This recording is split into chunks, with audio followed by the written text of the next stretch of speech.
Daily. Taste the Daily. அந்த மாதிரி அந்த அம்மா விஏஓ ஒரு ராசிபுரம் தடுத்துருக்காங்க. தடுத்தாங்கன்றதுக்காக ஒரு திமுக தொடர்பான நிர்வாகி ஆட்டில் கூப்பிட்டு வந்து வீட்டுக்குள்ளே வந்து தலைமுடியை பிடிச்சி இந்தம்மா நெஞ்சிலெல்லாம் ஏறி முதிச்சு அடித்து கிராட்டா பண்ணிட்டு போயிருக்காங்க.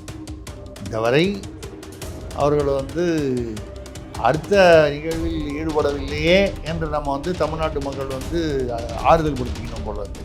எப்படிப்பட்ட ஒரு அராஜக ஆட்சி, அதுவும் தேர்தல் ஆணையம் கண்ட்ரோலில் இருக்கும்போதே அப்படி நடக்குது.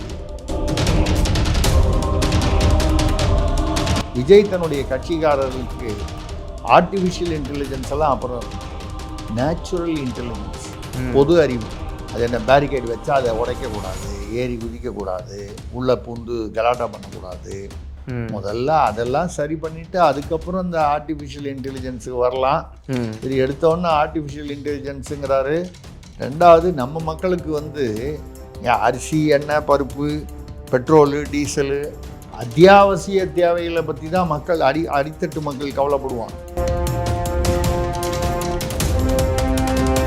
சேகர் பாபு மேலே கை வச்சு அவர் இடத்துல வச்சா யார் போய் பார்ப்பாங்க அப்படிங்கிற ஒரு தைரியத்தில் இருந்தாங்க.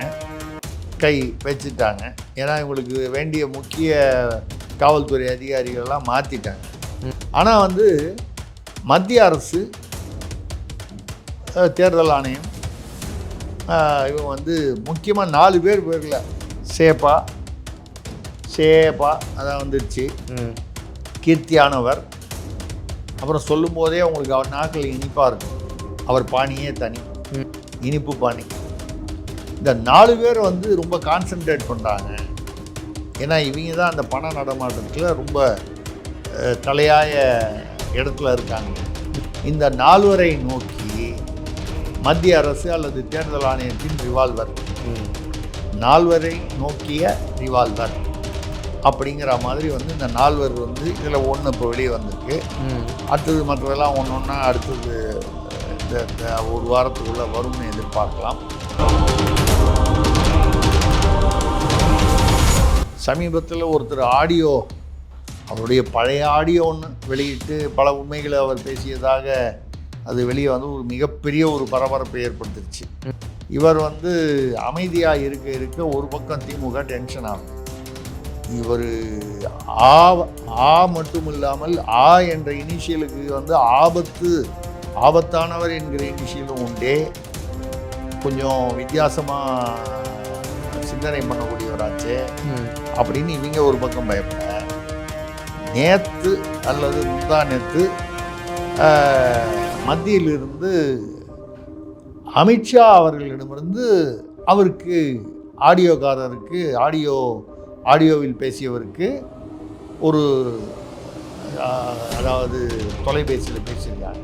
அவர் மூலமாக ஆடியோக்காரரை தொடர்பு கொண்டு தேர்தல் வரை பொறுமையாக இருந்தது. இது ஏன் அவர் கூட்டி இவரை சொன்னார் அப்படின்னா,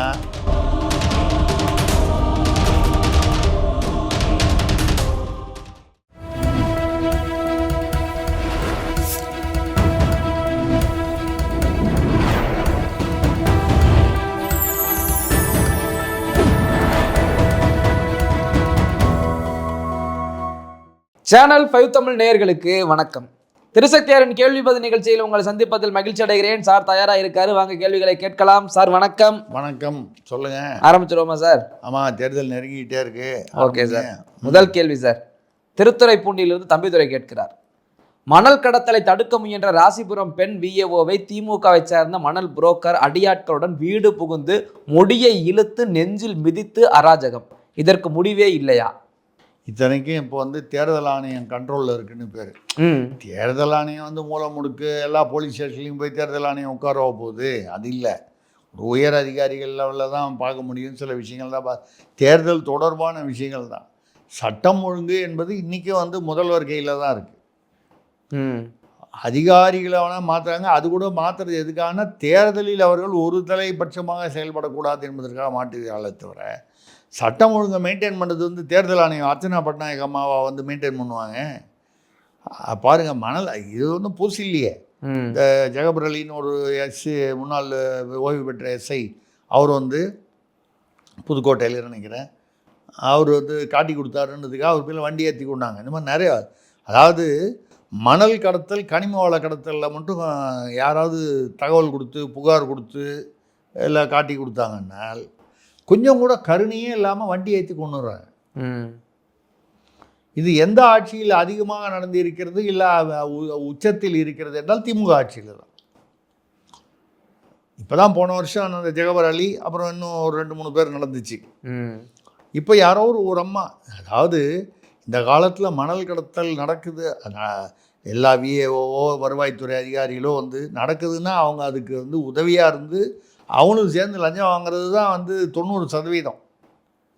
10% அதிகாரிகள் அலுவலர்கள் தான் வந்து நியாயமாக நேர்மையாக இது தமிழ்நாட்டு மக்களுடைய சொத்து இல்லை பொது சொத்து, இது எடுக்கக்கூடாது, சட்டவிரோதம், தடுக்கணும்.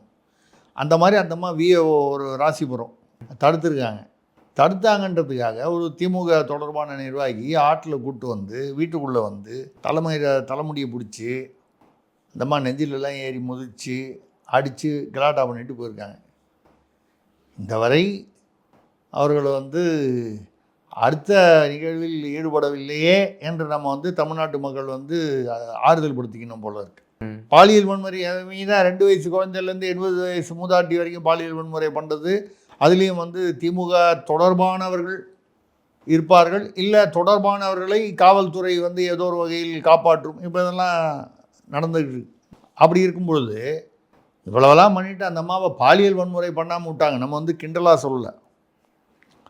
எந்த ஒரு தைரியம் இருந்தால் வீட்டுக்குள்ளே புகுந்து வந்து இப்படி ஒரு அக்கம் பக்கத்துலலாம் எவ்வளோ பேர் வீடு இருக்காங்க, தடுக்க அவங்களாம் வந்து தடுக்கலையே நம்ம சொல்லும்போது இப்படியும் யோசனை பண்ண வேண்டியிருக்கு. ஒரு வீட்டு வாசலில் வந்து அது ஓசூர்லேயோ என்னமோ வந்து மோட்டர் சைக்கிள் நம்ம பேசியிருக்கோம், மோட்டர் சைக்கிள் நிறுத்தியிருந்தார். உள்ளூர் திமுக நிர்வாகியோட பையன் வந்து கார் ஓட்டிட்டு கஞ்சா போதையில் வந்தார். அவர் வண்டியை உடனே வந்து ஹார்ன் அடித்த உடனே எடுக்கல, 2 நிமிஷம் டிலே ஆச்சுன்றதுக்காக வண்டியை மோதி கீழே தள்ளினார். அவங்க அப்பா வந்து நியாயம் கேட்க வந்தார். அவர் ஏதோ ஒரு லேபர் ஆஃபீஸர், அவர் மேலே வண்டி ஏற்றி கொண்டுட்டாங்க. அந்த பையன், அந்த இளைஞர், அந்த பைக்கு, அவன் மனைவி, 6 வயது குழந்தைக்கெல்லாம் ஃப்ராக்சரு. அது அவ்வளவு பேரும் ஒரு 15 பேர் தெருவில் வந்து வேடிக்கை பார்த்தாங்க. அதுக்கான வீடியோலாம் வந்துச்சு. அந்த திமுக நிர்வாகி இதெல்லாம் நடந்ததுக்கப்புறம் பையனை விட்டுட்டு அவரும் போலீஸோடு வந்து, யாரோட, காவல்துறையோடு வந்து ஒரு வீடாக வந்து யாரெல்லாம் வீடியோ எடுத்தாங்க அதெல்லாம் டெலீட் பண்ணுங்க, கொடுங்க. காவல்துறை யாருக்கு பயன்படுகிறது? காவல்துறை உங்கள் நண்பன் சொல்கிறாங்களே, உங்கள்னா மக்கள் நண்பன்ல, ஆளுங்கட்சி, அதுவும் குற்றம் செய்யும் ஆளுங்கட்சி, ஆளுங்கட்சியை சார்ந்த குற்றவாளிகள், இவங்களுக்கு தான் நண்பர். வீடு வீடாக பூந்து அதை தாண்டி ஒரு வீடியோவிலே வந்துருச்சு. அந்த வீடியோவை வச்சுக்கிட்டு அதில் ஒரு 15 பேர் வீட்டு வாசலில் வந்து நின்று வேடிக்கை பார்க்குறான் இந்த நடந்ததை. இந்த 15 பேரையும் கூப்பிட்டு, ஏன்பா என்ன நடந்துச்சு சொல்லு, யார் முதல்ல வந்தா, என்ன எங்கே எப்படி ஆரம்பிச்சது, நாங்கள் எதையுமே பார்க்கல. அவன் ஒன்றும் திமுக ஆளாக இருக்க மாட்டான், பயம், நாளைக்கு நம்மளை வீட்டில் பூந்து வெட்டிட்டு வாங்கன்னு. இப்படி இருக்கும்போது எதுக்காக சொல்லணும்னா, ஒரு விஏஓ வந்து நியாயமான ஒரு விஏஓ வீட்டுக்குள்ளே பூந்து ஒரு பொம்பளை அவங்கள வந்து அந்த குடும்பத்தை தாக்குறாங்கன்னா அக்கம் பக்கத்தில் இருக்கிறவன் வரமாட்டான். நம்ம ஏன் போயிட்டு நாளைக்கு நம்மளையும் சேர்த்து வெட்டிடுவாங்க, இல்லை நம்ம வீட்டு பசங்க நாளைக்கு ரோட்டில் போகும்போது இதை காரணம் வச்சு வெட்டிடுவாங்க, வேறு ஏதாவது பண்ணிடுவாங்க. எப்படிப்பட்ட ஒரு அராஜக ஆட்சி, அதுவும் தேர்தல் ஆணையம் கண்ட்ரோலில் இருக்கும்போதே இப்படி நடக்குது. இது வரைக்கும் ஒன்றும் புதுசு இல்லை, அது அரசு அதிகாரிக்கே நடக்குது. தொடர்ந்து அரசு அதிகாரிகளுக்கே நடக்குதுன்னா இதில் பொதுமக்கள் சில பேர் வந்து உணர்ச்சி வசப்பட்டு, என்னங்க நியாயம், இது அநியாயம், நம்ம தட்டி கேட்கணுங்க, 4 தடவை போய் கம்ப்ளைண்ட் பண்ணுவான் போலீஸ் ஸ்டேஷன்லேயே எங்கேயோ. அவன் கதி, ஒரு அரசு அதிகாரிக்கே இந்த கதி அப்படின்னா இவங்களுக்கு என்ன கதி? அராஜகம் தொடர்கிறது, மக்கள் தான் முடிவு செய்ய வேண்டும். Okay sir. அடுத்ததாக மைசூர்லேருந்து சாம்ராஜ் கேட்கிறார், மரணத்தை கண்டு அஞ்சுபவன் நான் அல்ல என்கிறாரே நம் முதல்வர். அவர் அந்த எடப்பாடி அவரும் அந்த 2 பேரும் மாறி மாறி, எடப்பாடி, ஸ்டாலின், உதயநிதி, இந்த பக்கம் வாத பிரதிவாதங்கள் நடந்தது இல்லையா? ஆமாம், அதில் கூட எடப்பாடி கொரோனா டயத்தில் போயிருப்பார்னு ஒரு கொரோனா டயத்தில் போய் அதை பற்றி பேசினார். கொரோனா டயத்தில் போயிருக்க வேண்டியவர்னு அவர் ஏதோ பேச, இவங்க வந்து அவரை டெட் பாடின்னு பேச, அப்புறம் பாலிடால் குடித்தவர் வந்து பஞ்ச் லைன் டைலாக் பேசுகிறாருன்னு பேச இப்படி மாறி மாறி கொஞ்சம் அந்த நாகரிக எல்லைக்கு கீழே 2 தரப்புலையும் போயிட்டாங்கன்றது என்னுடைய இது. சரி ரைட்டு, அது போயிட்டாங்க. அப்போ மரணத்தை கண்டு 5 பவன் இல்லைன்னு சொன்னார். அதை நினச்சா நமக்கு இந்த வசனத்தை பார்த்தா தான் மணந்தால் மகாதேவி இல்லையேல் மரணதேவி அப்படிலாம் அந்த காலத்தில் வசனம், அது அந்த வசனம் வரும்போதே கை தட்டுவாங்க. அதெல்லாம் தாண்டி போச்சு இப்போ காலம். எது இவர் மரணம் தான். இந்த வயல்வெளியில் போனால் இன்ஃபெக்ஷன் வந்துருமான்னு சொல்லி காலில் ஷூ போட்டுக்கிட்டு வரப்பில் வந்து ஃபுல்லாக கான்க்ரீட் போட்டு சிமெண்ட் போட்டுட்டு அது மேலே எவனாவது வாழ்க்கையில் வந்து வயல்வெளியில் வந்து கான்க்ரீட்டு போட்டு கேள்விப்பட்டிருக்குமா சிமெண்ட்டு? ஏன்னா இறங்கி நாற்று நடுறதுக்கு போகிறாராம். ஏன் சிமெண்ட்டு போட்டு மூடிட்டா அதுக்கப்புறம் நாற்று எப்படி நடுவீங்க? சும்மா அந்த இடத்த வந்து வேஸ்ட் பண்ணி சிமெண்ட்டு போட்டு நாற்று நடுற மாதிரி ஒரு போஸ்ட் கொடுக்கணும். அதை நான் சொல்கிறேன். இப்போ தான் ஆர்டிஃபிஷியல் இன்டெலிஜென்ஸ் வந்திருக்கேன். நீங்கள் வீட்லேயே சித்தரஞ்சன் ரோட்லேயே உட்காந்து அது வயல் மாதிரி வந்து ஒரு அழகாக ஒரு செட் பண்ணி அதில் நாற்று நடுற மாதிரி போட்டு போங்களேன். வேலையாவது மிச்சமாகும் ஜனங்களுக்கு. பாதுகாப்பு, ரோட்டில் போகிற அது நடுவில் வண்டி நிறுத்துறது, ஆம்புலன்ஸ் வந்து வழி விடாமல் நிற்கிறது, இதெல்லாம் வந்து நிறுத்தலாம்ல. வெறும் மரணத்தை கண்டு கவலைப்பட மாட்டேன் அப்படின்னு அதை பயப்படுவோம் நான் அல்ல. அதே மாதிரி தான் வந்து பார்த்திங்கன்னா அந்த கொரோனா அவர் சொல்கிறார். கொரோனா பீரியட்லேயே நான் போய் பார்த்துட்டு வந்தேன். அந்த வீடியோ வந்து ஏடிஎம்கேலேருந்து எல்லாத்தையும் இப்போ பரப்பிட்டு இருக்காங்க. தூரத்தில் ஒருத்தர் உட்காந்துருக்காரு கட்டியில், அந்த கொரோனா அந்த மாஸ்க் போட்டு. இந்த விண்வெளி அந்த ஆம்ஸ்ட்ராங் எல்லாம் இதுக்கு போனாங்களே நிலவுக்கு, அது மாதிரி ஃபுல் கவசத்தோட ஒரு 3 பேர். இதில் யார் உண்மையிலேயே முதல்வர் அதில் இருக்காரா இல்லையான்னு தெரியல. முதல்வருக்கு பதிலாக யாராவது டூப்பு போட்டு அமைச்சிருந்தா கூட தெரியாது போல இருக்குது. அவர் போயிருக்கலாம், நம்ம இல்லைன்னு சொல்லலை. ஒரு 3 பேரோ 4 பேரை போய் கிட்டத்தட்ட இந்த ரூம்லேருந்து அந்த கடைசி இன்னும் தாண்டி அந்த டிஸ்டன்ஸில் நின்று பார்த்துட்டு வந்திருக்காரு. இது வந்து மரணத்துக்கு பயப்படாமல் வந்து அவர் வந்து சொல்லிக்கிறாரு. ஷூ கேமராலாம். அப்புறம் முன்னால் வந்து பார்த்திங்கன்னா அந்த யாரோ அந்த கொரோனா வந்தவங்க வீட்டுக்குள்ளே திடீரென்று முதல்வர் நுழைந்து எப்படி இருக்காங்கன்னு பார்த்துட்டு விசாரிச்சுட்டு போகிறான் ஷூவோட ஒரு குடிசைக்குள்ளே. யார் வீட்டுக்குள்ளே முதல்ல சாதாரணமாக யார் வீட்டுக்குள்ளே போனாலுமே ஷூ அவுத்து வச்சுட்டு போகணும். செருப்போடு ஒரு வீட்டுக்குள்ளே போகிறதுன்றது பொதுவான மரியாதை இல்லை, நம்ம தமிழர் பண்பாட்டில் இல்லை. அது இந்தியாவில் குறிப்பாக தமிழர் பண்பாட்டில் இல்லை. ஷூவோட போகிறார் உள்ள. அது மட்டும் இல்லாமல் அங்கே போய் பார்த்தா எல்லாம் ஒரே மாதிரி பாயில் உட்காந்துருக்காங்க. ஒரு 8 பாய் கேப் விட்டு ஒரு ஆள் உட்கார வச்சுருக்காங்க. மருந்து சாப்பிட்றீங்களா, மருந்தெல்லாம் வருதா, எல்லோரும் அதே மாதிரி. அவங்க எதிர்த்தாப்பில் மருந்து டப்பா இருக்குது பாருங்க, ஒரு மருந்து டப்பா மாதிரி ஒன்று வச்சுருக்காங்க. எல்லாம் யூனிஃபார்மாக இருக்குது. அது எப்படி ஒரே வீட்டில் அவங்க வந்து ஒரே குடும்பமாகவும் தெரியல. 8 பேரை செட் பண்ணி. இதை விட தமாஷு, திடீரென்று யாருமே எதிர்பாராத போது அவர் உள்ளே நுழைஞ்சிட்டாருன்னா கரெக்டாக இந்த பக்கத்தில் ஒரு கேமரா, அந்த பக்கத்தில் ஒரு கேமராமேன் நிற்கிறான். யாருமே எதிர்பார்க்காம உள்ளே நுழைஞ்சா கேமராக்காரன் முன்னால் எப்படி உள்ளே வந்தான்? இவர் தான் வந்து மரணத்துக்கு பயப்படலன்னு சொல்கிறாரு. வசனம் தானே, எவ்வளோ வேணாலும் பேசலாம். அடுத்ததாக திருப்பூர்லேருந்து பழனியாண்டி கேட்கிறார். புதுடில்லியில் காங்கிரஸின் புது கட்டிடத்தில் வாஸ்து சரியில்லை என்பதால் பரிகாரம் செய்திருக்கிறார்களாமே. புதுடில்லியில் புதிய அந்த ஆஃபீஸ் அலுவலகம் ஓப்பன் பண்ணாங்க. யாரோ சொல்லியிருக்காங்க, அதை சரியாக புரிஞ்சுக்காமல் விட்டாங்க. வாஸ்து சரியில்லைன்னு பரிகாரம் பண்ணி பிரயோஜனம் இல்லை. முக்கியமாக தலைமையில் இருக்கிற வஸ்து சரியில்லை. வஸ்துன்னா தெரியுங்களா, பொருள். அதில் என்ன வஸ்து வச்சுருக்கீங்க, அதில் என்ன பொருள் வச்சுருக்கீங்க, அதில் என்ன ஐட்டம் வச்சுருக்கீங்க, அதுதான் வஸ்துன்னு. அது வடமொழியில் உள்ளது, ஏறக்குறைய அது தமிழ்லேயும் அப்படியே வந்துருச்சுன்னு வைங்க. வாஸ்து சரியில்லைன்னா பரிகாரம் பண்ணுவீங்க. தலைமையில் இருக்கிற வஸ்துவே சரியில்லையா, அதுக்கு பரிகாரம் பண்ணாமல் வாஸ்துக்கு பரிகாரம் பண்ணி என்ன பிரயோஜனம்? ஏன்னா வந்து நீங்கள் அப்போ அப்படியே பண்ணாலும் நீங்கள் எப்போங்க 90 தோல்விகளை ராகுல் தலைமையில் தேர்தல்களில், தொகுதிகளில் இல்லை, 90 தேர்தல்களில் தோல்வி அடைஞ்சிருக்கா. 90 92 இப்போ மோடி கிண்டல் பண்ணியிருக்கார் பிரதமர். 100வது நோக்கி செஞ்சுரி போட போகிறாரு ராகுல் காந்தின்னு. அந்த மாதிரி இருக்கிற இடத்துல நீங்கள் பரிகாரம் வந்து இந்த வஸ்துலாம் பிரயோஜனம் இல்லை. கட்சி தலைமையில் ஏதோ ஒரு பரிகாரம் நீங்கள் பண்ணால் தான் கட்சி இனிமேல் பிழைக்கும். இல்லைன்னா கொஞ்ச நாள் பொறுத்து கொஞ்சம் கொஞ்சமாக அழிஞ்சிக்கிட்டே வருது காங்கிரஸ் கட்சி. இது வந்து சுதந்திர காலத்துக்கு ஆரம்பித்த கட்சின்னு இப்படி இருக்குமோ? வெள்ளைக்காரன் ஆரம்பித்த கட்சி அது தெரியுமா உங்களுக்கு? 1886 ஆலன் ஆக்டேவியன் ஹியூம் என்கிற வெள்ளைக்காரன் தான் காங்கிரஸ் கட்சி ஆரம்பித்தான். எதுக்கு ஆரம்பித்தான்னா இந்தியா சுதந்திரம் பெறணும்னு. அது எப்படி ஒரு வெள்ளைக்காரன் வந்து வெள்ளைக்காரனுக்கு எதிராக வந்து வெள்ளைக்காரன் ஆரம்பிச்சிடுவான்? அப்படி ஒன்றும் அங்கே இருந்த ராபர்ட் லைவோ இல்லை மற்ற மெக்காலேவோ மற்ற பிரபுக்களுக்கு யாருக்கும் வந்து எதிரியானவன் இல்லை. ஒரு சாதாரண சமூக சேவகர். அவன் எதுக்கு நம்ம ஊருக்காரனுங்க கட்சி ஆரம்பிக்கிறான்? எனக்கு என்ன தோணுதுன்னா சில சமயத்தில் இந்த கர்ம வினைங்கிறது அப்படி தான் வரும். வெள்ளைக்காரனால் ஆரம்பித்து வைக்கப்பட்ட தொடங்கி வைக்கப்பட்ட கட்சி வெள்ளைக்காரியால் முடிந்து விடுமோ? உங்களுக்கு புரியும். வெள்ளைக்காரனால் தொடங்கப்பட்ட கட்சி வெள்ளைக்காரியால் முடிந்து விடுமோ என்ற ஒரு சூழ்நிலை இருக்கிறது. பார்ப்போம். Okay sir.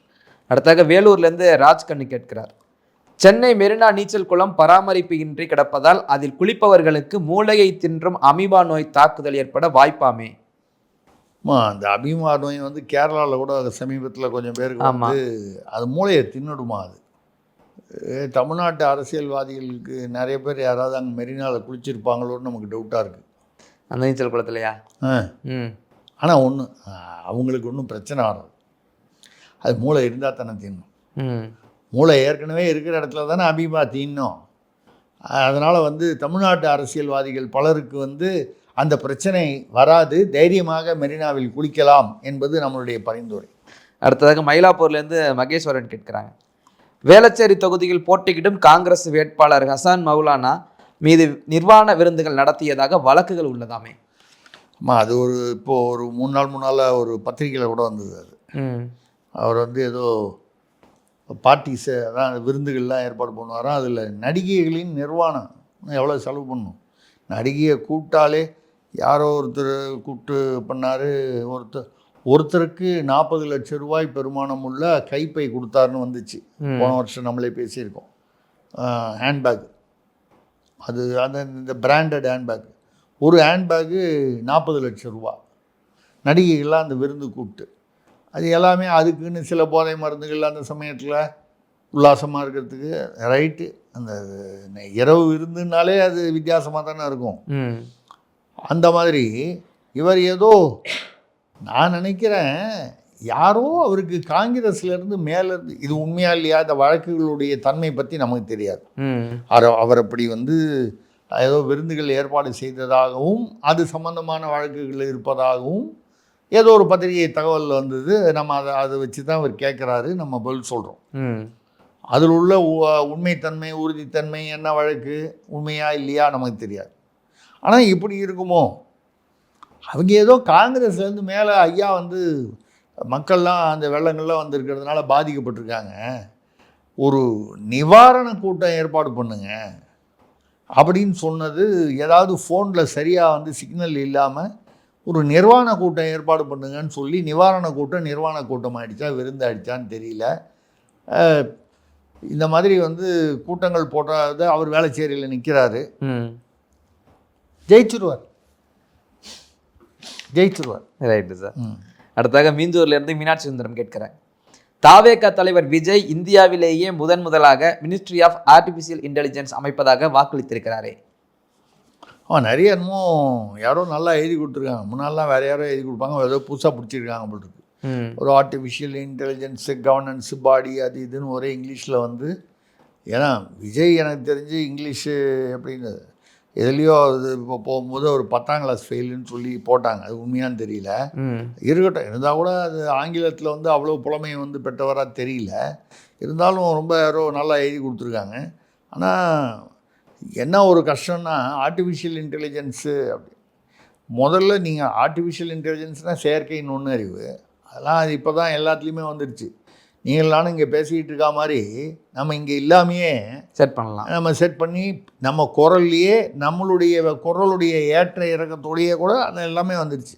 அதெல்லாம் வந்துடுச்சு. இதனால் பல ஐடி கம்பெனியில் 5000 பேர் 10,000 பேர் 8,000 பேர் 6,000 பேர்னு எல்லாம் வந்து வேலையை விட்டு அமுச்சிக்கிட்டு இருக்கான். 10 ஆள் பார்க்குற வேலையை ஒரு ஆர்டிஃபிஷியல் இன்டெலிஜென்ஸு ஒரு ஆள் பார்க்குற வேலை வந்து ரீப்ளேஸ் பண்ணுது.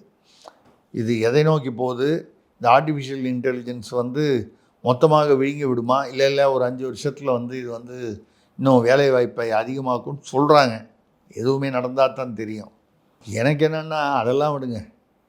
முதல்ல விஜய் தன்னுடைய கட்சிக்காரர்களுக்கு அவரும் அவருடைய நிர்வாகிகளும் அவருடைய கட்சிக்காரர்களும் ஆர்டிஃபிஷியல் இன்டெலிஜென்ஸ் எல்லாம் அப்புறம் இருக்கட்டும், நேச்சுரல் இன்டெலிஜென்ஸ், பொது அறிவு, லாஜிக், இந்த அது என்ன பேரிகேட் வச்சா அதை உடைக்கக்கூடாது, ஏறி குதிக்கக்கூடாது, உள்ளே பூந்து கலாட்டா பண்ணக்கூடாது, கண்ணாமுன்னான்னு வக்கரமாக பேசக்கூடாது. ஒரு குடும்பம்னா ஒரு பண்பாடு இருக்குது.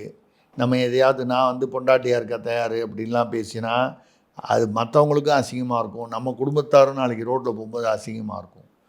இதெல்லாம் வந்து நேச்சுரல் இன்டெலிஜென்ஸ். இன்டெலிஜென்ஸுனால் ஒரு பொது அறிவுன்னு வச்சுக்கலாம், காமன் சென்ஸ்ன்னு சொல்லுவோம். முதல்ல அதெல்லாம் சரி பண்ணிவிட்டு அதுக்கப்புறம் இந்த ஆர்டிஃபிஷியல் இன்டெலிஜென்ஸுக்கு வரலாம். இது எடுத்தோன்னே ஆர்டிஃபிஷியல் இன்டெலிஜென்ஸுங்கிறாரு. ரெண்டாவது நம்ம மக்களுக்கு வந்து அரிசி, எண்ணெய், பருப்பு, பெட்ரோலு, டீசலு,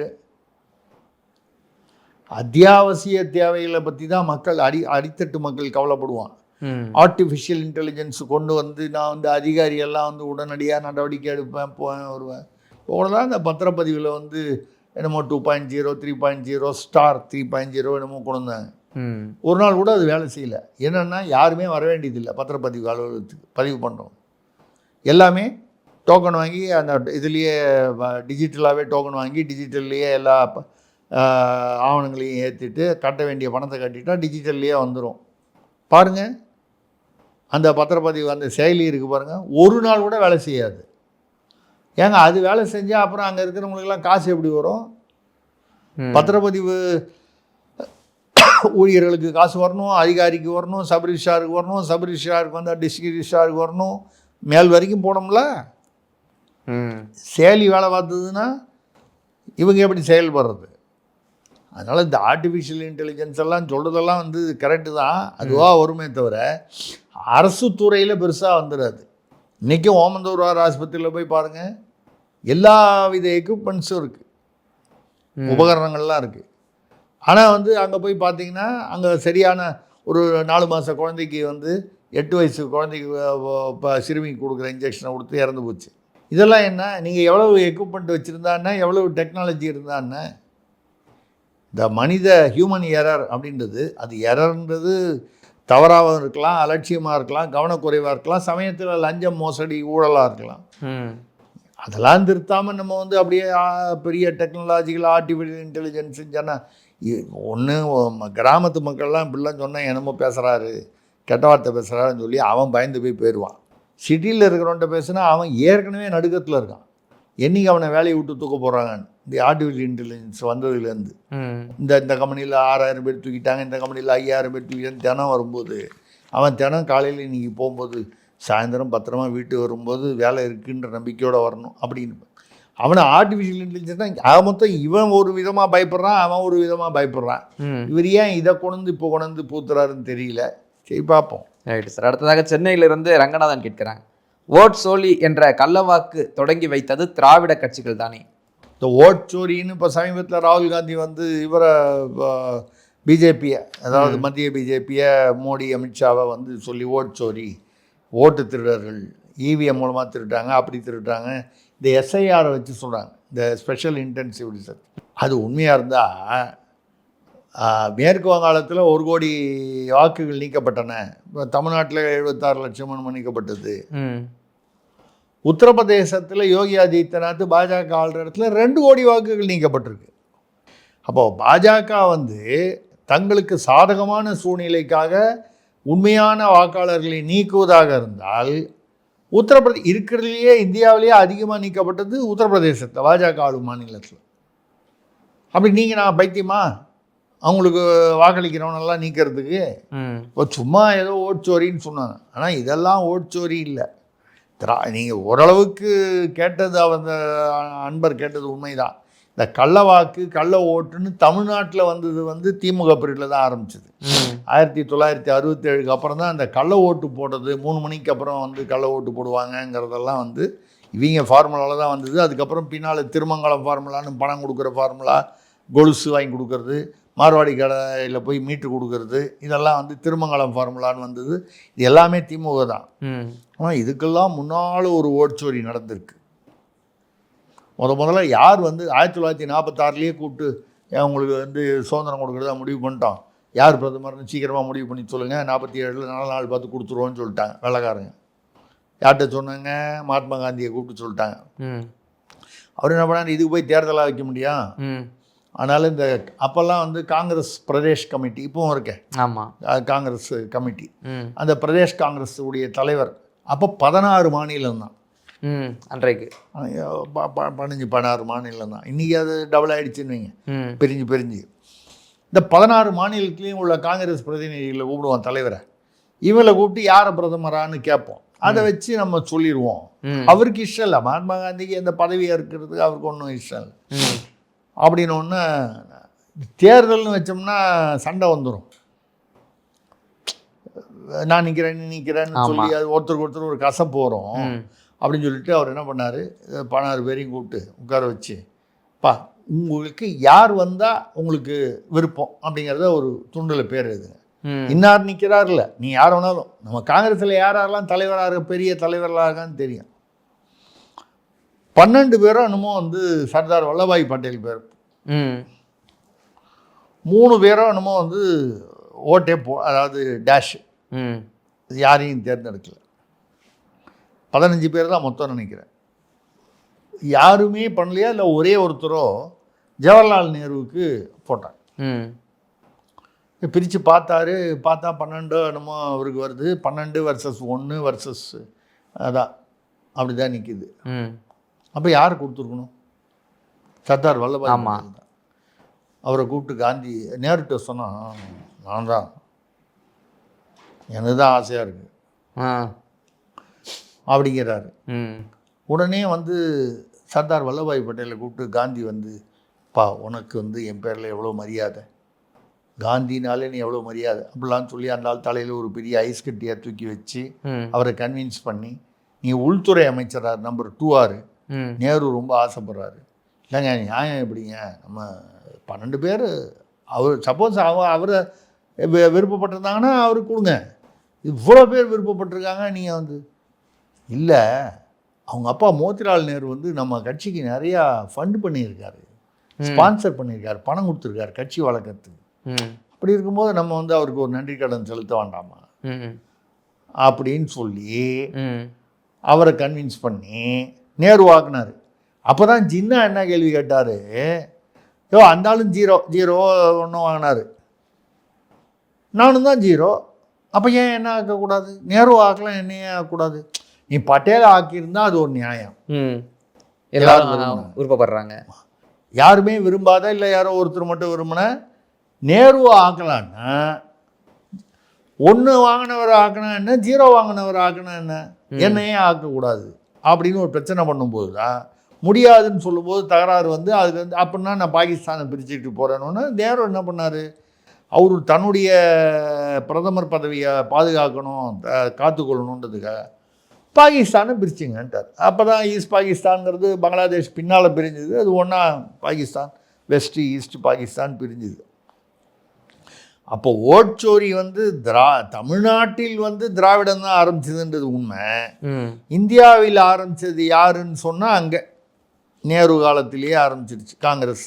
நேரு அந்த பீரியடில் காங்கிரஸ், அப்போ பட்டேலும் காங்கிரஸ் தானே.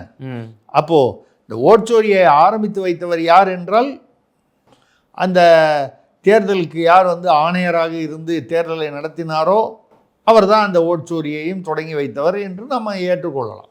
Okay sir. அடுத்ததாக புதுக்கோட்டையிலிருந்து வேல்ராஜ் கேட்கிறார், பாகிஸ்தான் தலையிட்டால் தான் ஈரான் அமெரிக்கா போர் நின்றிருக்கிறது என்கிறாரே திமுக எம்பி சல்மா, எக்ஸ் பதிவு வெளியிட்டிருக்கிறாரே. இந்தமாவா கவிஞர் சல்மா? ஆமாம், இப்போ எம்பி. ஆமாம், எம்பி ராஜாத்தி என்கிற சல்மா. அவங்க பேர் ராஜாத்தி, அப்புறம் முஸ்லீம் ஆனதுக்கப்புறம் சல்மான் மாற்றிட்டாங்கன்னு நினைக்கிறேன். அவங்களுடைய சகோதரர் தான் அப்துல் ஹமீது என்கிற மனுஷ்ய புத்திரர். ம். அவர் ரொம்ப போராட்டம்லாம் பண்ணியிருக்காரு வடமொழிக்கு எதிராக. சமஸ்கிருத திணிப்பு தமிழ்நாட்டில் அவர் வச்சுக்கிட்ட பேர், அதுவும் பிறப்பில் வச்ச பேர் அப்துல் ஹமீது, புனை பேராக வச்சுக்கிட்டது மனுஷ்ய புத்திரன், மானுட புத்திரன்ல மனுஷ்ய புத்திரன். வடமொழிக்கு எதிராக போராட்டம் பண்ணியிருக்கார். அது ரைட்டு, அவங்க தான். பாகிஸ்தான் வந்து தலையிட்டதுனால தான் இவங்க சொன்ன முகூர்த்தம் அந்த போன முடிவுக்கு வரல. முடிவுக்கு வரல மட்டும் இல்லை, அவன் திரும்பி போயிட்டான். கேட்டால் என்ன எந்த முடிவுமே எடுக்கப்படலாங்கிறான். இதுக்கப்புறம் தான் இன்னும் போர் வந்து இன்னும் உக்கிரமாக வரும் போல இருக்குது. சும்மா இருந்ததில் எண்ணெயை ஊற்றி விட்டாச்சு. ஆமாம், அது சும்மா இல்லாமல் அது வந்து இவங்க போய் ஷபாஸ் ஷெரீஃப் தான், அவர் தான் வந்து பாகிஸ்தான் பிரதமர் தான் ப்ரப்போசல் அனுப்பிச்சாருன்னாங்க. கடைசியில் இப்போ தான் வலைதளத்தில் எல்லா ஊர்லேயும் வந்துருச்சு. அமெரிக்காவிலேருந்து இதெல்லாம் வந்து நீங்கள் வந்து ஒரு ப்ரப்போசல் அனுப்புங்கன்னு ஒரு இமெயில் அனுப்புகிறான். அந்த இமெயில் அப்படியே கட் அண்ட் பேஸ்ட் பண்ணி பாகிஸ்தான் பிரதமர் வந்து திருப்பியும் அமெரிக்காவுக்கு அனுப்புகிறாரு. இது பாகிஸ்தான் அனுப்பிய ப்ரப்போசல். அமெரிக்காவிலேருந்து டிக்டேட் பண்ணி அவன் சும்மா அனுப்புகிறத அப்படியே கட் அண்ட் பேஸ்ட் பண்ணி உங்களோட இமெயில் ஐடியில் அனுப்புங்கன்னு சொன்னதை பாகிஸ்தான் ஏதோ பெரும்பாடுபட்டு ஒரு 10 ப்ரப்போசல் கொடுத்த மாதிரி, அது ஈரானும் ஒத்துக்கலை, இவங்க ஒத்துக்கலைன்றதுனால அது நின்று போச்சு. இதில் நம்ம கவனிக்க வேண்டிய விஷயம் என்னென்னா, பல வருஷங்களுக்கு முன்னால் இந்த கவிஞர் சல்மா என்கிற எம்பி, இவங்க ராஜாத்தி என்ற பெயருடைய அந்த இயற்பெயருடைய அந்த எம்பி, அவங்க வந்து வெளிநாடுகளெல்லாம் வந்து எப்படி வந்து இந்த பஞ்சாயத்து, அந்த பஞ்சாயத்து யூனியன், இந்த பஞ்சாயத்துன்றது ஒரு நம்மளுடைய ஒரு அமைப்பு இல்லையா, இந்த அமைப்பு எப்படி வெளிநாட்டிலெல்லாம் வந்து முன்னேற்றமாக இருக்கிறது என்பதை நான் வெளிநாட்டு போய் சுற்றி பார்த்து தெரிந்து கொண்டு வருகிறேன். இங்கே அமெரிக்கா போனாங்களா, ஐரோப்பா போனாங்களா, வேற எங்கேயா போனாங்களா, சவுத் அமெரிக்கா போனாங்களா, பாகிஸ்தான். அது ஒரே காட்டு மிராண்டி ஆட்சி இன்னி வரைக்கும். இம்ரான்கான் உயிரோட இருக்காரா இல்லையான்னு அவர் தங்கச்சி வந்து 6 மாதம் கதறி கடைசியில் அவர் சித்திரவதை பண்ணி அவருக்கு எந்த வித ட்ரீட்மெண்ட்டும் கொடுக்காம, அதுக்கப்புறம் இப்போ கண்ணுக்கு ட்ரீட்மெண்ட் கொடுத்து ஏதோ பொம்மை மாதிரி உயிரோடு இருக்காருன்ற அளவுக்கு அது மாதிரி இருக்கக்கூடிய ஒரு நாடு. அங்கே வந்து எந்த ஒரு பிரதமரும் வந்து உருப்படியாக வந்து அந்த 5 வருஷத்தை வந்து ஜனநாயக முறையில் ஆண்டதான் சரித்திரமே கிடையாது. ஒன்று போட்டு தள்ளிடுவாங்க, இல்லை அவங்க வந்து பயந்து போய் ஊரை விட்டு. அவர் அது பேர் என்ன, நவாஸ் ஷெரீஃப் அப்படி தான் ஓட்டினார். அவர் இன்னொருத்தர் மூலார்மிக்கு அவர் பேர் ஜென்ரல், அவரும் அப்படி தான். அவர் ஒரு பீரியடில் வந்து இந்த கார்கில் போரெலாம் பண்ணார்.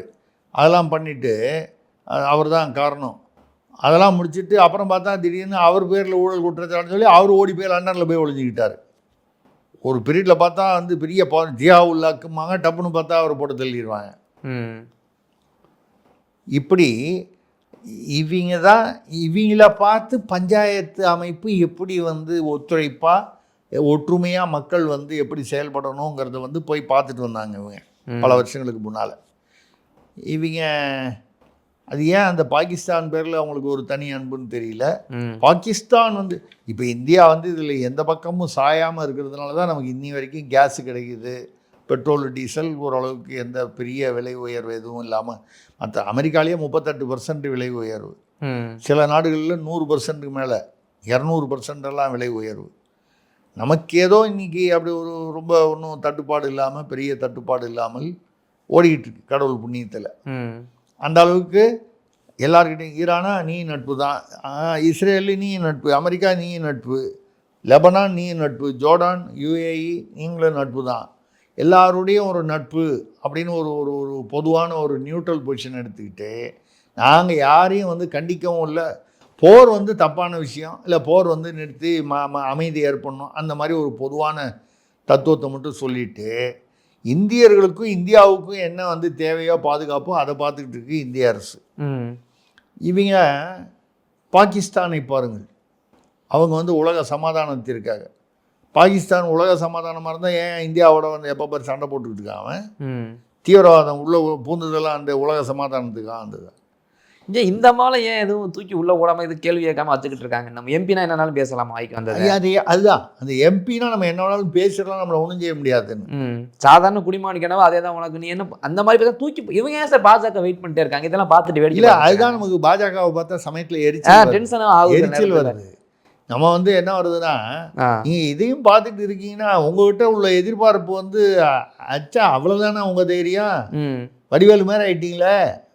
பாஜகவை பார்த்தா நம்ம சமயத்தை வடிவேல் மாதிரி நான் ரவுடி தான் அப்படிங்கிற மாதிரி அந்த மாதிரி நீங்கள் வந்து சும்மா ஒரு இதுதான் காமிக்கிறீங்க, பில்டப் தான் காமிக்கிறீங்கன்ற எரிச்சலும் கோபம். இந்த அம்மா போட்ட ட்விட்டுக்கு திரும்ப ஏமா இந்த நாட்டுனால எத்தனை உயிர்கள், நம்ம நாட்டில் எத்தனை ராணுவ வீரர்கள், எத்தனை அப்பாவி மக்கள் இறந்து போயிருக்காங்க, நீ என்ன தைரியத்தில் போட்டேன்னு ஒரு கேள்வி, ஒரு வார்னிங் கூட கொடுக்காம விட்டுருக்காங்க. அப்புறம் இது என்ன சார்? அப்புறம் அது மட்டும் இல்லைங்க, பல வருஷங்களுக்கு முன்னால் பாகிஸ்தானில் பஞ்சாயத்து அமைப்பு போய் பார்க்க போகிறேன்ன போதே தடுத்துருக்கணும்.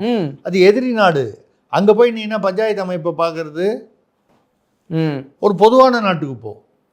எங்கேயா அதாவது வேறு நாட்டில் போய் நம்ம எதுவும் பார்க்கக்கூடாது. நீங்களாம் நமக்கு தெரியாதா? அரசியல்வாதிகள், நான் இந்த கட்சி இவங்க மட்டும் சொல்லலை, எல்லா கட்சியிலும். இங்கேருந்து நாங்கள் சுவிட்சர்லாந்தில் போய் அங்கே வந்து நிர்வாகம் எப்படி பண்ணாங்கன்னு பண்ண, அங்கே போய் ஆல்சு மலையில் சுற்றி பார்த்துட்டு கூத்தடிச்சிட்டு வருவாங்க. ஒரு நிர்வாகம்னா ஏதாவது சும்மா ஒரு பேருக்கு ஒரு 2 இடத்துல போய் 2 பேர்கிட்ட மீட் பண்ணி மினிஸ்டர் மேயர் இது ஒரு பொது அரசியல். இந்த சுற்றுப்பயணம்னு முகமது பின் துக்ளக்கு ஷோ எடுத்தார் இந்த நெருக்கடி காலத்தில். அப்போ கூட அதை தடை பண்ணாங்க, அப்புறமா அது வெளியிட்டார். அதில் கேட்பார், அந்த எதிர்கட்சி எம்எல்ஏலாம் அது இப்படி பண்ணுறாங்க போகிறாங்க வராங்கன்னு. என்ன பிரச்சனை?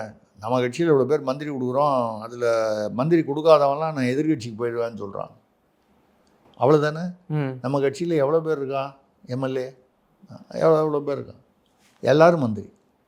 பிரச்சனை விட்டுதா? எம்எல்ஏல எவ்வளோ மந்திரினா தானே பாக்கி பேர் நான் விட்டு போகிறேன்றான். எல்லோரும் மந்திரி. அடுத்தது பிரச்சனை, எல்லோரும் மந்திரி ஆகிட்டாங்க, இலாக்கா எதுவும் இல்லைன்னா இலாக்கா இல்லாத மந்திரி இல்லை. இதில் வந்து என்னென்னா மொத்தம் நம்மகிட்ட 400 சும்மா அது படம் தானே, நம்ம 400 சொச்சம் பேர் இருக்காங்க வந்து பாராளுமன்றம்னு வச்சுங்களேன். பிரதமர் அவர். அப்போது அது 400-500 பேர் இருக்காங்க, 500 பேர். ஆனால் வந்து எல்லோரும் ஒரு நாடு சுற்றி பார்க்கணுங்கிறான் ஒருத்தன் தனித்தனியாக. மொத்தமே ஆனால் 200 சொச்சம் நாடு தான் இருக்குது. இப்போ என்ன பண்ணுறது? இது ஒரு அடுத்த பிரச்சனை. யோசனை சொல்லுவார், இனிமேல் யாரும் நாடெல்லாம் வந்து மந்திரியாக இருந்தாலும் சுற்றி பார்க்கக்கூடாது, அவங்கவுங்க முனிசிபாலிட்டியில் சுற்றி பார்த்துக்கணும். இவ்வளோ பேர் வச்சுட்டு நாடுக்கு எங்கே போகிறது? மொத்தம் இருக்கிறதே 200 சொச்சம் நாடு. இந்த ஜோக்கு மாதிரி தான் இருக்குது. இவங்களெல்லாம் வந்து பாகிஸ்தானுக்கெல்லாம் வந்து அனுமதியை கொடுத்துருக்கக்கூடாது. ஒரு எம்பியோ இல்லை ஒரு அரசியல்வாதி போகணுன்னா மத்திய உள்துறை அது. ஆனால் இவங்க எந்த பீரியடில் போனாங்கன்னு தெரியல, மோடி பீரியட்லையா அதுக்கு முன்னாலேயான்னு தெரியல, போனாங்கன்னு இது படித்தேன். இது வந்து அந்த மாதிரி வந்து தேவையில்லாமல் போகக்கூடாது. எதிரி நாட்டுக்கு போகும்போது கண்டிப்பாக கண்காணிக்க வேண்டும்.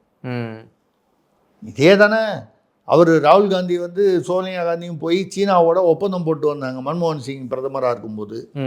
என்ன, சீனாவில் இருக்கிற கட்சியோடு தான் போட்டோம். அங்கே வந்து ஒரே கட்சி தான், எதிர்கட்சியே கிடையாது. அப்போ அங்கே ஆட்சி கட்சி ரெண்டும் ஒன்று தான். அவங்களோட தகவல் பரிமாற்றத்துக்காக இவங்க காங்கிரஸ் கட்சி போடுதான்.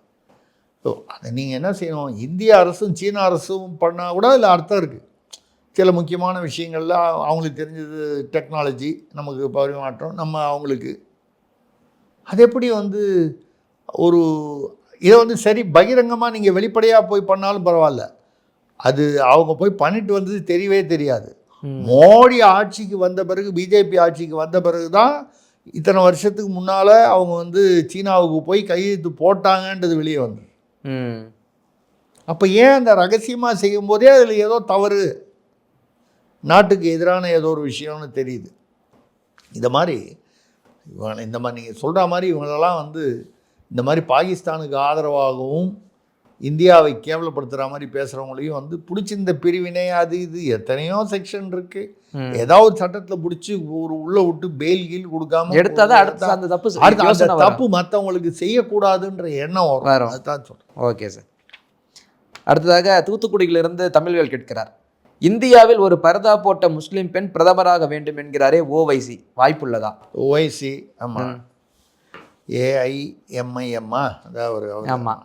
அவர் தான் இப்போது ஹைதராபாத்தை விட்டுட்டு அவருடைய மாநிலத்தை தாண்டி பீகாரில் நிற்கிறாரு, காஷ்மீரில் நிற்கிறாரு, எல்லா இடத்துலையும் நிற்கிறாரு. அது ஒரு பக்கம். அவர் சொல்லிகிட்டு இருக்காரு அடிக்கடி, இந்தியாவை வந்து பர்தா போட்ட ஒரு முஸ்லீம் பெண் ஆளும் நாள் வரும், வர வேண்டும். ஏற்கனவே தான் ஒரு முஸ்லீம் பெண் ஆண்டிருக்காங்களே, இந்திரா காந்தி இல்லையா? உங்கள் கணவர் யார்? ஃபெரோஸ் கான். கான்கிறத காந்தின்னு மாற்றிக்கிட்டார். அவருடைய ஊர் எதுமோ கண்டின்றத டப்புன்னு ஒரு எச்சை போட்டு காந்தின்னு மாற்றிக்கிட்டார். இல்லைன்னா காந்திக்கும் இவங்களுக்கும் குடும்பத்துக்கும் சம்மந்தம் இல்லை. காந்திங்கிறது குஜராத்தில் இருக்கக்கூடிய ஒரு சாதியினர் பெயர். இவங்க ஊபி அல்லது காஷ்மீர்னு சொல்லுவாங்க. இப்போ ஃபெரோஸ்கானுடைய மனைவி யார்? ஃபெரோஸ்கான் இஸ்லாமியர் என்றால் ஒரு மனைவி இஸ்லாமியர் தானே. அப்போ இஸ்லாமியர் ஒருவர் வந்து எதிர்காலத்தில் இந்தியாவில் பிரதமராக வர வேண்டும், அதான் வந்துட்டாங்களே. இதுக்கு நடுவில் வந்து நேருவே வந்து அவங்க அப்பா மோத்திலால் நேரு, அவங்க அப்பா கங்காதர் நேருன்றவரே ஒரிஜினலாக ஒரு முஸ்லீமு அப்படின்னு சொல்லி ஒரு கதை ஒன்று உழவுது. அது எவ்வளோ தூரம் அது உண்மை இல்லான்னு நமக்கு தெரியாது, அது வேண்டாம். இது வந்து நமக்கு தெரிந்த உண்மை. ஃபெரோஸ்கானுடைய மனைவி இந்திரா காந்தி, அதுக்கு பேர் என்ன வேணாலும் இருக்கட்டும், இந்திரா பிரியதர்ஷினி. கணவனுடைய மதம் தான் மனைவிக்கு, அப்படி தானே நம்மளுடைய பண்பாடு. அந்த வகையில் வந்து ஆல்ரெடி வந்துட்டாங்க. என்ன அவங்க பர்தா போடலை, பர்தா போட்ட அப்போ கூட பாருங்கள்,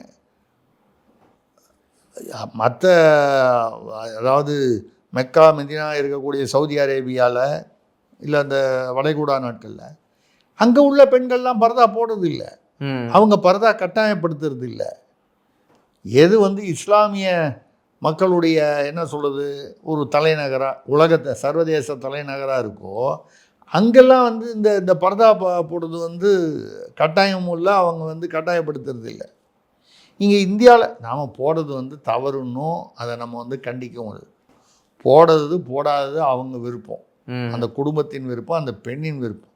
ஆனால் அந்த பெண்ணின் விருப்பத்திற்கு மாறாக கட்டாயப்படுத்தக்கூடாது அப்படி தான் சொல்கிறோம். ஒரு பெண் இஸ்லாமிய பெண் பிரதமராகணும் அப்படிங்கும்போது அது கூட இந்திரா காந்தி அது சரி, அந்த உதாரணம் வந்து அது வந்து கலப்பு மனம் அப்படிங்கிறத விட்டுட்டு வரணும்னு சொன்னால் கூட தவறில்லை. அப்துல் கலாம் வந்து ஜனாதிபதி ஆலியா, இவருக்கு பிரதமர் இல்லை, ஃபக்ருதீன் அலி அஹமது வந்து ஜனாதிபதி ஆலியா, அந்த மாதிரி ஜாகிர் ஹுசேன் இருந்தார். அந்த மாதிரி பிரதமர் ஆகுதும் தப்புன்னு சொல்ல, பிரதமர் ஆகக்கூடாதுன்னு நான் சொல்ல, ஆகலாம். பர்தா போட்ட பெண், அது என்னையா பர்தா போட்ட பெண்ணுன்னா எனக்கு என்ன அது தோணுதுன்னா, அந்த பர்தா என்பது அந்த முஸ்லீம் பெண்களுடைய முன்னேற்றத்திற்கு ஒரு தடை.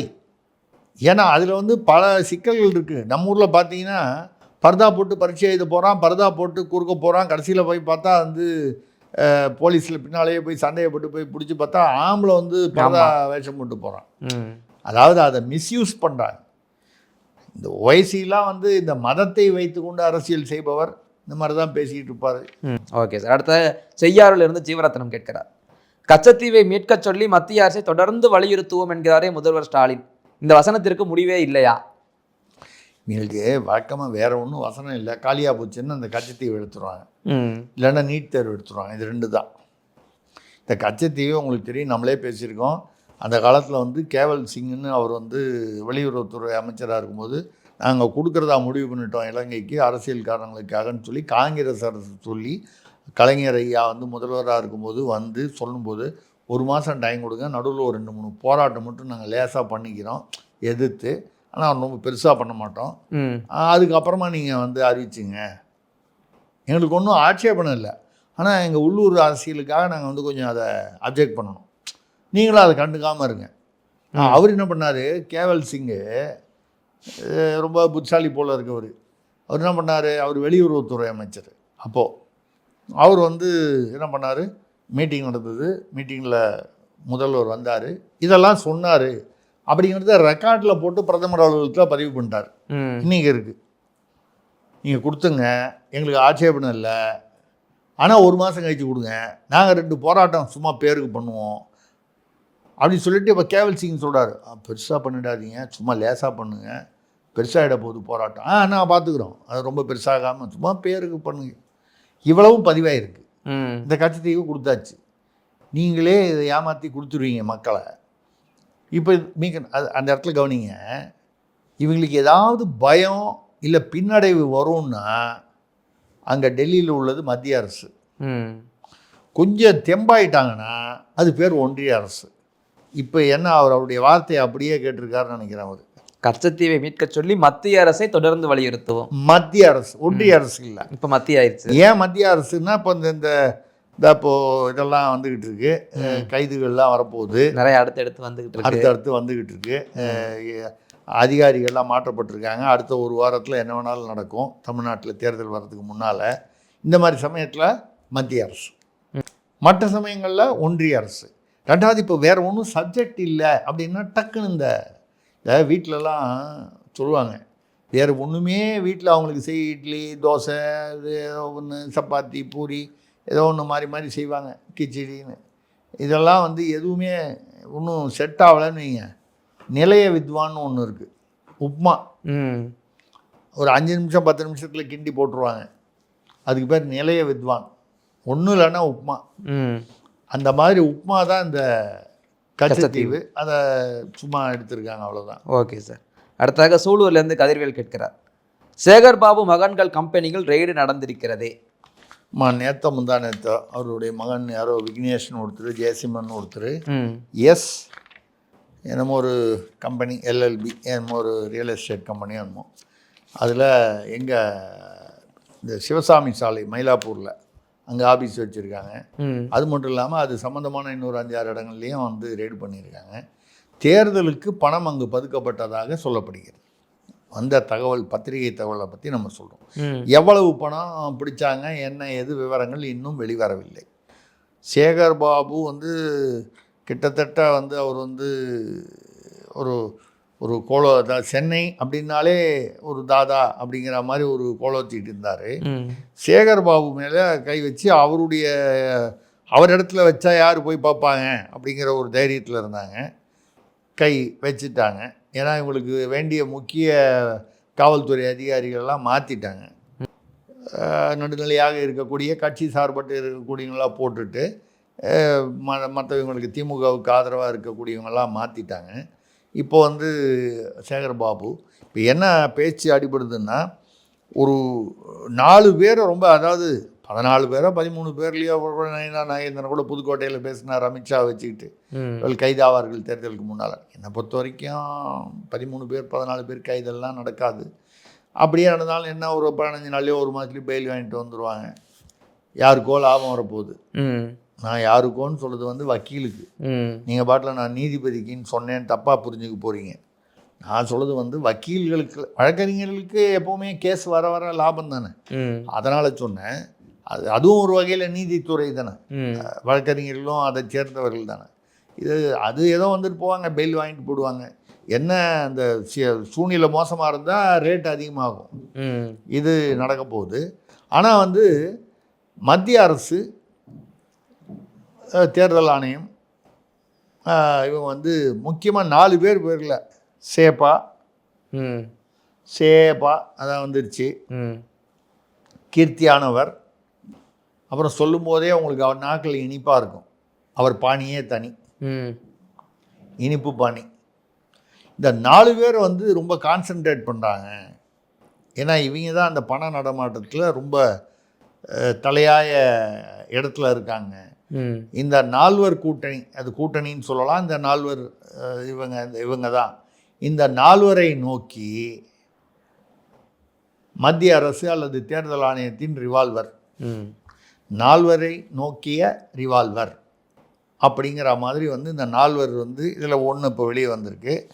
அடுத்தது மற்றதெல்லாம் ஒன்றா அடுத்தது இந்த ஒரு வாரத்துக்குள்ளே வரும்னு எதிர்பார்க்கலாம். இதுதான் இப்போ உள்ள தகவல்கள். பார்க்கலாம். கேள்விகள் எல்லாம் முடிந்தது. இன்றைய நாள் காதோடு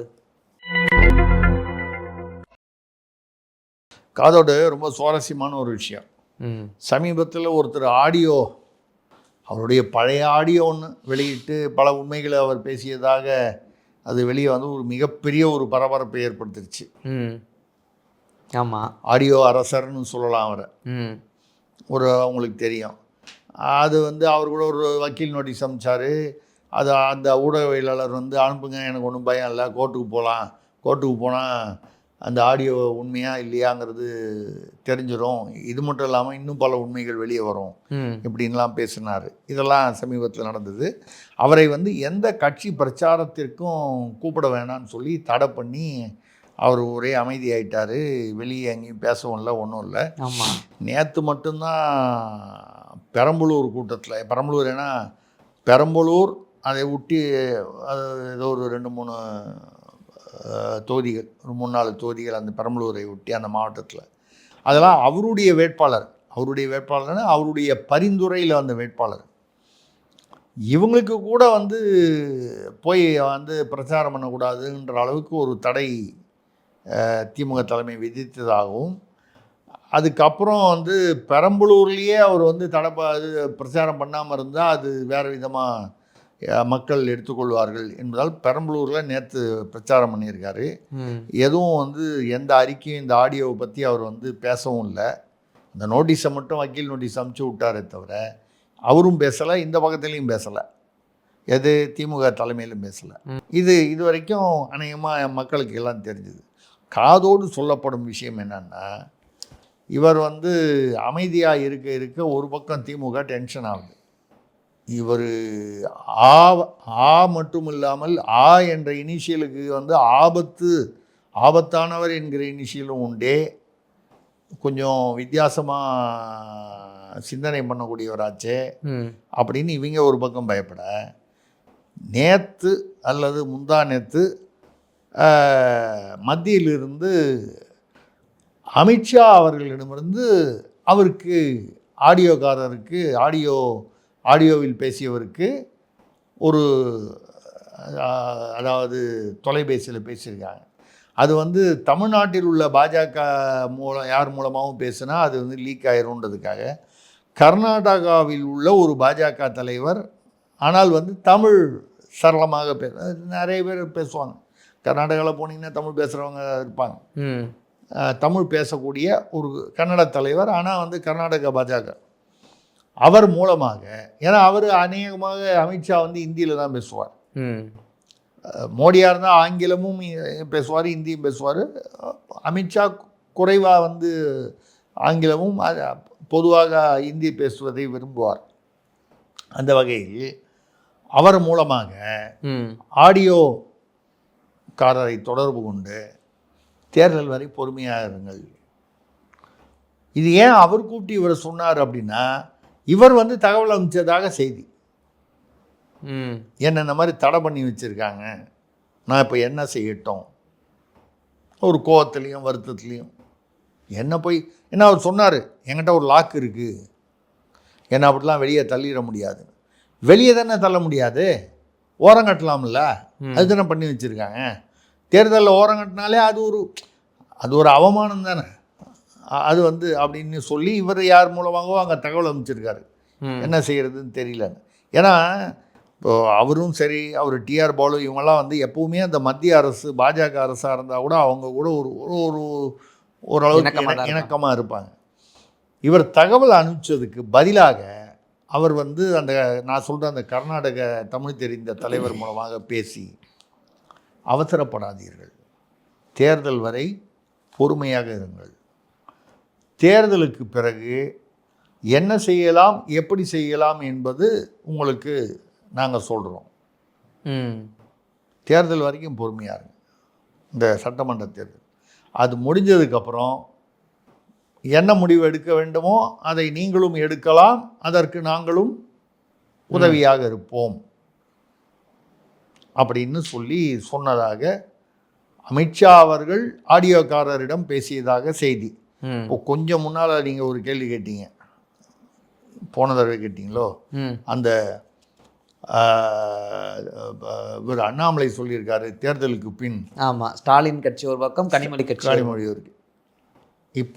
இப்போ காதோடு சொல்கிறதுக்கும் அண்ணாமலை பேசினதுக்கும் தொடர்பு எங்கே இருக்குங்கிறத நேயர்கள் வந்து யோசித்து புரிந்து கொள்வார்கள். இதுதான் இன்னைக்கு காதோடு. ஓகே சார், இன்றைய நாள் காதோடு மருமை மக்களின் கேள்விகளுக்கான பதிலும் அருமை. அடுத்த ஒரு நேர்காணலில் சந்திப்போம். நன்றி. நன்றி, வணக்கம்.